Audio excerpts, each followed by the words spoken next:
कि दर्जी का संबंध है कपड़ा से तो बढ़ई का संबंध किससे होगा। ऑप्शन दिए हैं दोस्तों, लोहा, आरी, वस्त्र और फर्नीचर। हमें अच्छे से पता है कि दर्जी का काम होता है कपड़ा सिलने का। दर्जी का काम क्या होता है? कपड़ा सिलने का काम होता है, ठीक है। कपड़ा क्या करता है? सिलता है। बढ़ई का काम क्या होता है? हमें अच्छे से पता है, बढ़ई करता है फर्नीचर बनाने का काम, ठीक है।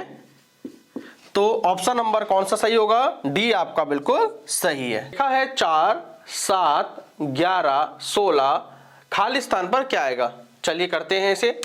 देखिए 4 और 7 में 3 का अंतर, ठीक है। इनके अंतर को हमें देखना है, ठीक है। 7 और 11 में कितने का अंतर? 4 का अंतर। 11 और 16 में कितने का अंतर? 5 का। दोस्तों जितना अंतर हो रहा है वो क्या हो रहा है? हर बार ऐड हो रहा है। जैसे 4 में और 7 में 3 का अंतर था तो ऐड हो गया, 4 में 3 ऐड हो गया 7 हो गया। इसी तरीके से 7 में 4 ऐड हो गया 11 हो गया, 11 में 5 जोड़ा तो 16 हो गया। अब दोस्तों हम क्या जोड़ेंगे? देखिए 3 जोड़ा पहले, फिर 4 जोड़ा, फिर 5 जोड़ा। अब क्या जोड़ेंगे दोस्तों? 6 जोड़ेंगे। 16 में 6 जोड़ेंगे तो क्या हो जाएगा? 22, ठीक है। तो ऑप्शन नंबर आपका बी बिल्कुल सही है। किसी कक्षा में संजीव का ऊपर से 7वां और नीचे से 28वां स्थान है, कक्षा में कुल कितने विद्यार्थी हैं? ऑप्शन दिए हैं 34, 35, 36 और 37। चलिए 7वें क्वेश्चन को करते हैं। हमें क्या पूछ रहा है? कुल विद्यार्थी। कुल विद्यार्थी पूछे तो हमें एक बात याद रखनी है, कुल विद्यार्थी अगर हमें निकालना है बराबर ऊपर से स्थान प्लस नीचे से स्थान माइनस का 1, ठीक है। ऊपर से स्थान देखेंगे तो 7वां, तो 7 लिख दो यहाँ पे। नीचे से स्थान देखोगे आप तो नीचे से स्थान है 28वां, तो 28 लिख दो, माइनस का 1। 28 में 7 जोड़ेंगे तो 35, 35 में से 1 घटाएंगे तो क्या आएगा? 34। तो कक्षा में कुल कितने विद्यार्थी हैं? 34 विद्यार्थी हैं। तो आपका ऑप्शन 34 यानी कि ए ऑप्शन बिल्कुल सही है। किसी कूट भाषा में भारती को YSZIGR लिखा जाए तो उसी कूट भाषा में लवली को क्या लिखा जाएगा? ऑप्शन आपके सामने। चलिए क्वेश्चन 7 में करते हैं। देखिए भारती का कोड क्या दिया है? BHARTI।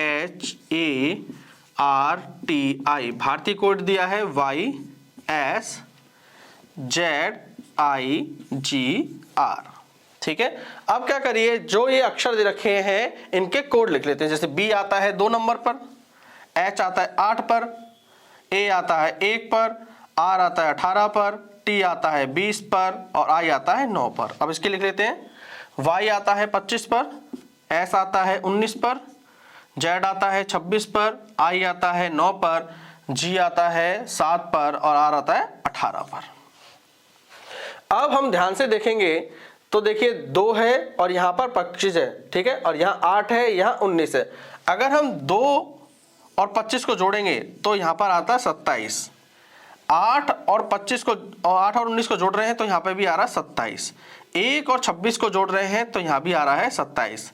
तो हमें एक बात पता चल गई, जब दो वर्णों का योग 27 हो तो एक दूसरे के विपरीत होंगी। तो एक बात लिख लो आप यहाँ पे नोट करके, जब दो वर्णों का योग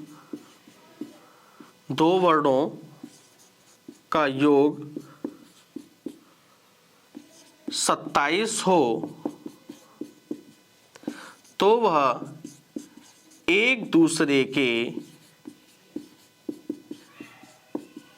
विपरीत होंगी, ठीक है, विपरीत होंगी। दूसरी बात आप एक और लिख लीजिए, नोट सेकंड लिख लीजिए। अगर हमें विपरीत संख्या निकालनी है, अगर हमें विपरीत संख्या निकालनी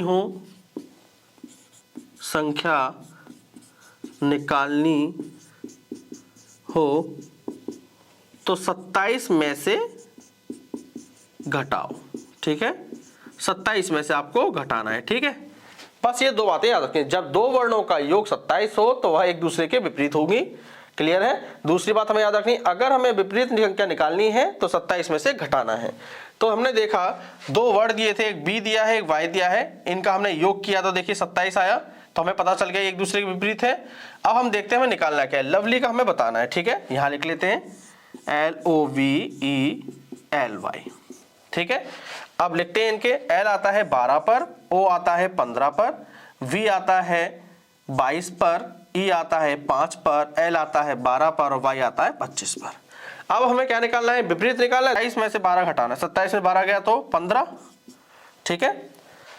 चलिए फिर 27 में से दोस्तों क्या घटाना है, 15 घटाएंगे तो क्या आएगा, 27 में से 15 घटाएंगे तो 12 आएगा। 27 में से अब 22 घटाइए, 27 में से 22 घटाएंगे तो आएगा 5, ठीक है।